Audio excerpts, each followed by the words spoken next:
সেনাবাহিনী এসেছে, সেনাবাহিনীর সামনে তাদের মির্জা আব্বাসের একজন লোক এসে আমার ডিরেক্ট মাথায় আঘাত করলো। এরপরে সেনাবাহিনীর সামনে আমরা এই বিষয়গুলো অভিযোগ করলাম, সেনাবাহিনী অভিযোগ শুনলো, তারপরে সেনাবাহিনী উদ্ধার করে সেখান থেকে আমাদেরকে পাঠিয়ে দিয়েছে।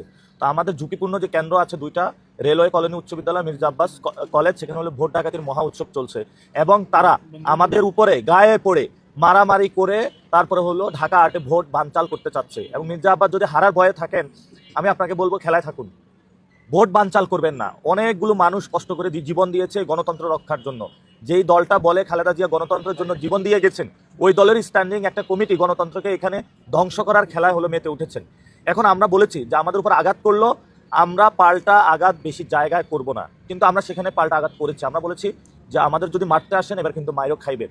যারা আমাদের উপর আঘাত করেছিল তাদের উপর আঘাত করা হয়েছে এবং আমরা এটা দেশবাসীর উদ্দেশ্যে বলবো, এখন সময় প্রতিরোধের। যদি ভোট ডাকাতি হয় ঢাকা আটে, মির্জা আব্বাসের যেই রাজত্ব আছে, আমরা আল্লাহর কসম করে বলছি এটা আমরা তছনছ করে দিব, খান খান করে দিব। আমরা হই বা না হই, বিএনপি নামক দলটাকে বাংলাদেশ থেকে ইনশাল্লাহ আমরা নিশ্চিহ্ন করে দিব।